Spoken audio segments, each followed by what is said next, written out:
You have never thought of yourself as someone who hides things. That is the first thing to understand about the shadow. It does not feel like hiding. It feels like just being who you are. You have probably spent a significant portion of your life being the reasonable one, the calm one, the one who does not make scenes, the one who handles things without falling apart. And you are proud of that, or at least you were, because at some point something started leaking. You are not sure when it started, but you began noticing things about yourself that did not fit the person you thought you were. A flash of anger so sharp it surprised you, resentment towards someone you are supposed to love, contempt for people who remind you of something you cannot name, a quiet satisfaction when someone who seemed to have everything started to lose it. You did not act on any of it. You are not that kind of person. But the feeling was there, and the fact that it was there unsettled you more than you let on. You have probably dismissed people in your mind while smiling at them in person. You have probably felt a cold detachment towards someone who needed warmth from you. You have probably wanted things you would never say out loud. Not because they were wrong exactly, but because wanting them did not fit the version of yourself you have worked very hard to maintain. You are more than one person. You have always known this. You just never had a name for the other one. You have a high tolerance for other people's flaws in theory. In practice, certain things make something rise in you that is much less tolerant. Laziness, weakness, neediness, entitlement. You react to those things with a force that seems disproportionate. And if you are honest, those are exactly the things you have never allowed yourself to be. That is not a coincidence. That is the shadow working. You have probably attracted the same kind of person more than once. Different name, different face, same dynamic, same way of getting under your skin, same argument in a different room. You have wondered why that keeps happening. The shadow knows. There are things about yourself you only see in other people. That is by design, not consciously, but by the very nature of how the mind protects itself.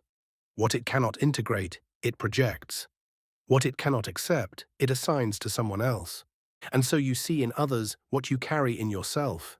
The arrogance you cannot tolerate, the neediness that disgusts you, the self-pity you have no patience for. All of it, yours. Buried, denied, relocated. Carl Jung called it the shadow. Not the dark side in any dramatic sense. Not evil, not pathology. Simply the part of the self that did not make the cut. The part that was rejected. Not by enemies, by you, by the version of you that decided, at some point, what was acceptable to be. Jung believed the shadow forms early, before you have the language to understand what is happening. A child learns very quickly what gets approval and what does not, what brings warmth and what brings distance, what is safe to show and what needs to be hidden. So you hid it, not as a calculated decision, as a survival strategy so automatic you never noticed you were doing it. And everything you hid went somewhere. It did not disappear. It does not disappear. It accumulated, it organized itself, it developed its own weight and its own momentum. And it began expressing itself in ways you did not recognize as yours. The anger that comes out sideways. The judgments you make before you even realize you are making them. The patterns in your relationships that seem to happen to you rather than because of you.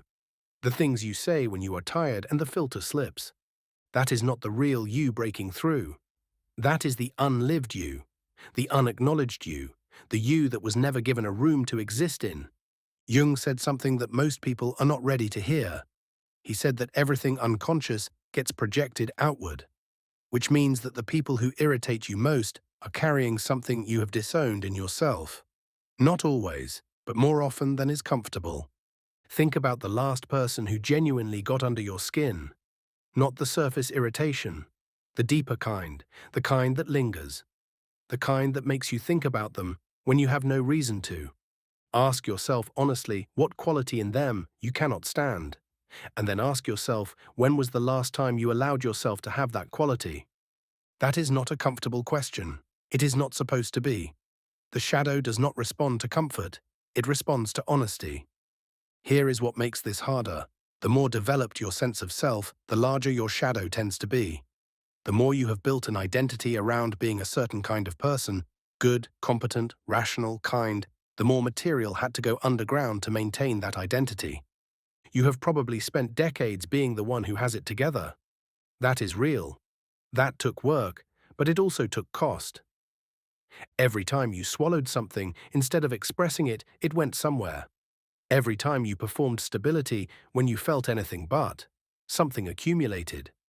Every time you smiled when you wanted to say something true, the shadow got a little larger.